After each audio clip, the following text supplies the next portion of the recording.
In a 2007 study into how we assess group opinion, Weaver and colleagues found that hearing an opinion repeated 3 times by the same person in a group had almost exactly the same impact as hearing the same opinion expressed by 3 different people in a group.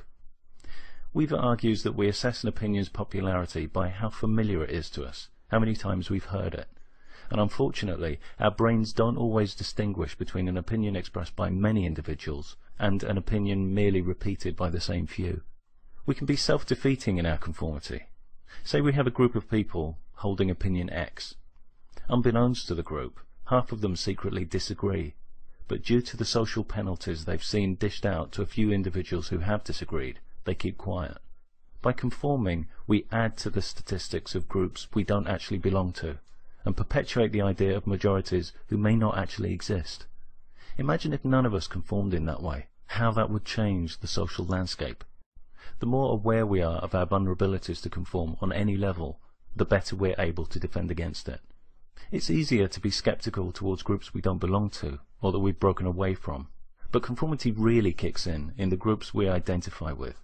To get the support and acceptance we might seek from those groups, we can find ourselves giving up more than we bargained for in return.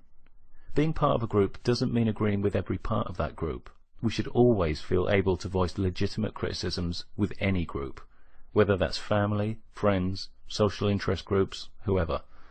When we stop feeling able to do that, we give those groups a status and authority that they don't deserve, and that they actually don't possess. If a group can't handle legitimate dissent, it's not a group I want to be part of. So I'm throwing open an invitation to consider some of the things we conceal about ourselves in order to conform.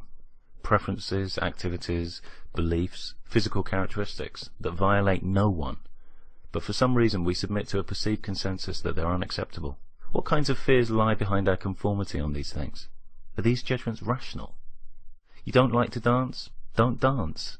The ideas, the books, the films, the people that inspire me are the ones that celebrate diversity, individuality, authenticity.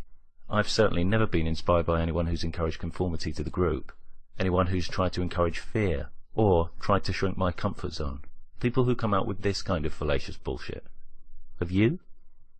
I say question this stuff. Question the group. And let's risk being more fully ourselves.